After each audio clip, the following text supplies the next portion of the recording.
አባ ጊዮርጊስ እንደነገሩን 3 ነገሮች ያስደንቁኛል ብለዋል። እነሱም አባቱ የማይቀድመው ልጅ፣ እናቱን የፈጠረ ልጅ፣ የፈጠራትን የወለደች እናት ብለዋል።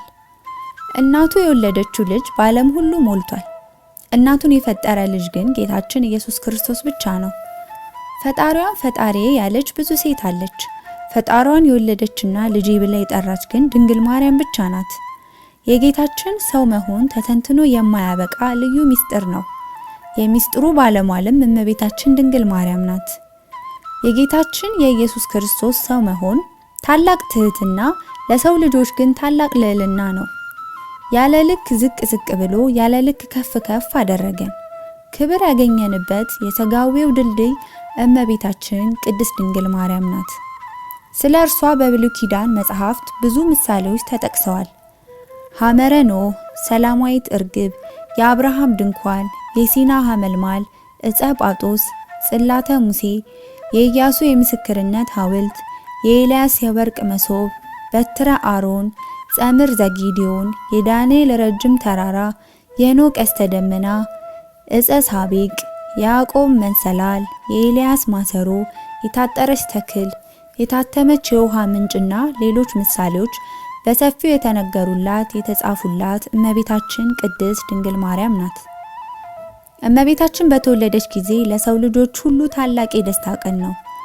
ምክንያቱም ጌታችን የሚወለደው ከእርሷ ነውና እርሱ ተወልዶ ጠላታችን ዲያብሎስን ድል አድርጎ ወደ ገነት ዳግመኛ የምንገባው በእርሱ ነውና የእመቤታችን መወለድ ለኛ ታላቅ ደስታ ነው። እመቤታችን ፍጽምት፣ ንጽሕት እንዲሁም እጅግ ትሁት ነች። ከፍጥረት ሁሉ ተለይታ ፈጣሪዋን ለመውለድ ወላዲተ አምላክ ለመሆን የተመረጠችበት አንዱና ዋነኛው ምክንያት ትህትናዋ ነው። የአምላክ እናት እንደምትሆን ተነግሯት እንኳን እመቤታችን የባሪያይቱን መዋረድ ተመልክቷልና በማለት በትህትና ነበር ምስጋናዋን ያቀረበችው። እመቤታችን ቅድስት ማርያም ጸጋን የተሞላች በእግዚአብሔር ፊት ባለሟል የሆነች ልጇ አምላኳ ልጇ የሆነላት ባለሞገስ ነችና በምልጃዋ አምነው በንስሐ ሆነው ለሚማጸኗት ከእርሷ የተሻለ አማላጅ ከወዴት ይገኛል? እርሷ የሁላችንም እናት ናት። እርሷ ከንጉሱ በስተቀኝ የቆመችው ንግስት ናት። እርሷ ዘላለማዊ ድንግል ናት። እርሷ የእግዚአብሔር ጸጋ የሞላባት ንጽሕት ቅድስት ድንግል ናት። እርሷ የሰው ሁሉ ረዳትና ርኅሩኅ እናት ናት። እርሷ የብርሃን፣ የምህረት፣ የድህነትና የአማናዊው ወይን እናት ናት። ማርያም ማለት ስጦታ ማለት ነው። ለጊዜው ስጦታ መባሏ ልጅ ላልነበራቸው በሰዎች ዘንድ ሲነቀፉ ለነበሩ ለእናትና ለአባቷ ቢሆንም ፍጻሜው ግን ስጦታ የተባለችው ለሰው ልጆች ሁሉ ነው። የእመቤታችን መወለድ የኛም ልደታችን ነው። ምክንያቱም በአዳም ያጣነውን ልጅነት የተመለሰልን ዳግመኛ የእግዚአብሔር ልጆች የተባልነው እርሷ በወለደችልን በጌታችን በመድኃኒታችን በኢየሱስ ክርስቶስ ነውና።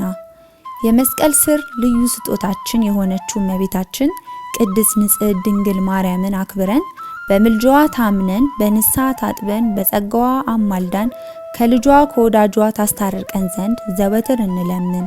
የመንግስቱ ወራሽ የስሙ ቀዳሽ እንድንሆን። ስብሐት ለእግዚአብሔር ወለወላዲቱ ድንግል ወለመስቀሉ ክቡር አሜን።